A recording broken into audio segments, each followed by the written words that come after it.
Alors, bienvenue dans cette deuxième vidéo sur l'utilisation du blason comme outil de médiation éducative. Dans la première vidéo, nous avons indiqué les préparations techniques qui étaient nécessaires et dans cette seconde vidéo, nous entrons dans le vif du sujet. Alors, le blason est un outil qui permet de travailler sur la conscience et l'estime de soi. Il aide à prendre conscience de ses qualités, à évaluer ses limites et à mieux affirmer ses aspirations. Nous allons légèrement modifier l'exercice en le rapportant au monde du numérique, en posant la question: quelle est ta principale qualité quand tu utilises des appareils numériques? Ton principal défaut quand tu en fais usage? Qu'attends-tu du numérique? Quelles sont les peurs que t'inspire l'Internet? Puis trouve une devise et un objet qui te symbolise. Alors, pour aider les personnes à prendre conscience de leurs qualités, il n'est pas inutile de leur proposer une liste de qualités.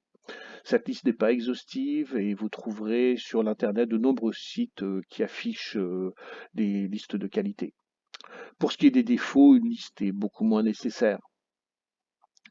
Pour ce qui est des attentes, elles peuvent être diverses. Il n'est pas inutile d'accompagner l'activité d'une réflexion sur les motivations à aller sur le net ou d'utiliser des appareils numériques. Certaines personnes attendent du net qu'il soit un environnement ouvert et coopératif, incarné par l'open source. D'autres aimeraient trouver un métier grâce au numérique. D'autres ont des attentes plus sociales, le numérique étant surtout un médiateur pour dynamiser des groupes qui se donnent des objectifs. D'autres encore trouvent dans le numérique la possibilité de renforcer leur sentiment d'appartenance à des communautés. Quelques-uns aspirent à utiliser l'Internet pour parvenir à une forme de reconnaissance, voire de célébrité. D'autres encore ne savent pas trop pourquoi ils vont sur le net, sinon pour se distraire ou occuper leur temps libre. Pour aborder la question des peurs qu'inspire le net, on peut aussi prendre le temps d'aborder de manière critique les outils numériques, qui sont des outils qui peuvent amplifier des problèmes psychologiques, sociaux, psychosociaux ou politiques. Autrement dit, pour orienter l'activité sur la question du numérique, il faut renforcer ses propres compétences et nourrir sa réflexion sur les effets psychosociaux et politiques de l'Internet et du numérique en général. Alors la première chose que nous allons pouvoir faire, c'est déjà modifier les couleurs, hein. Alors là, les formes sont groupées, donc il faut que j'aille dans Objet, avoir sélectionné l'objet et cliquer sur Dégrouper. Et je vais commencer par modifier les couleurs. Alors bon, ce rose ne me convient pas tout à fait, et j'ai une palette graphique. Là, par exemple, je vais avoir un rouge plus fort, donc je sélectionne là, et je clique sur la palette graphique en dessous. Euh, Je vais préférer un vert. Donc là, je vais peut-être prendre ce vert, mais il me convient pas génialement. Donc je vais peut-être euh, le, le mettre à 150 ici. Voilà. Et puis le modifier un petit peu comme ça, le mettre à 30 euh, ou 40. Voilà, 150 et 40 ici. Et je vais reprendre l'autre, je vais faire ça.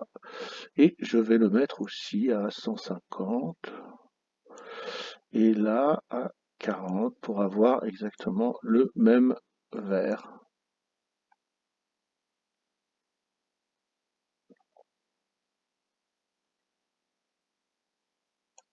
Voilà. Donc voilà mon choix de couleur pour mon blason. Alors maintenant, on va incorporer des images dans notre blason.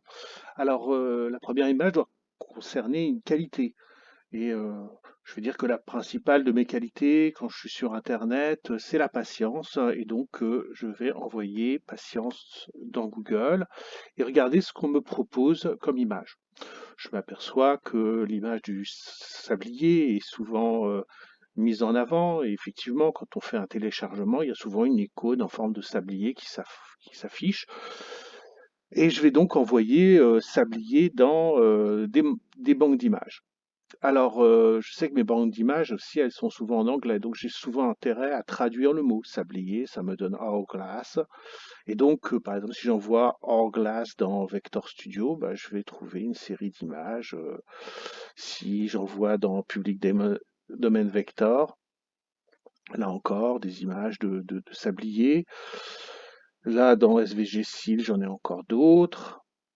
Puis bon, par exemple, sur Clean PNG, bah, je vais trouver une série d'images et puis je vais regarder et puis celle-là va m'intéresser. Voilà, celle-là elle m'intéresse parce que il y a un personnage qui rajoute du sable et donc pour moi, dans la patience, bah, il y a aussi le fait de se donner du temps. Donc je vais télécharger cette image, l'enregistrer et puis la récupérer et puis en faire là une copie et aller la copier dans mon fichier, dans mon dossier.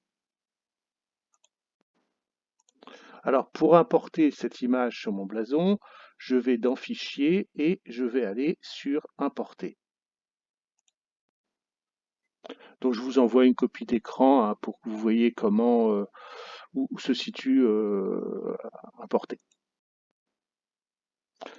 Donc je vais importer l'image qui va apparaître ici et que je vais transporter à cet endroit-là pour symboliser la patience. Alors maintenant, je vais essayer de trouver mon défaut sur Internet.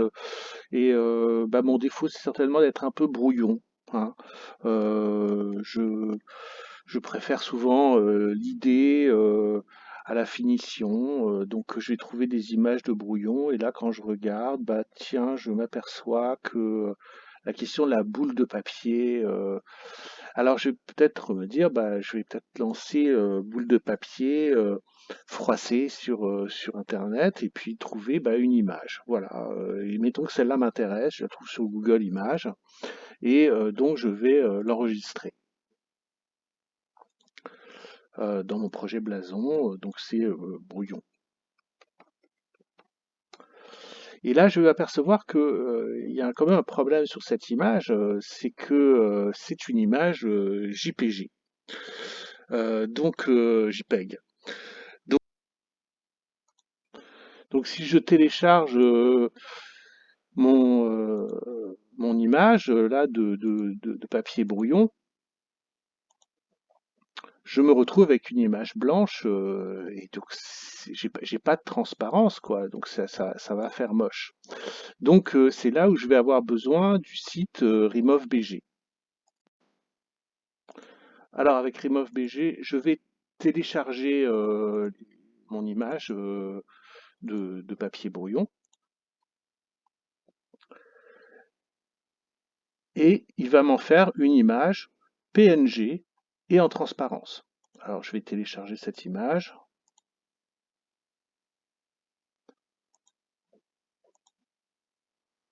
brouillon, copier et aller la porter dans mon dossier. Alors revenu sur Inkscape, du coup, je vais importer ma nouvelle image. Donc là, c'est ce brouillon-là. Je vais supprimer celui-là. Je vais le porter là et je vais l'agrandir pour avoir une image de papier brouillon.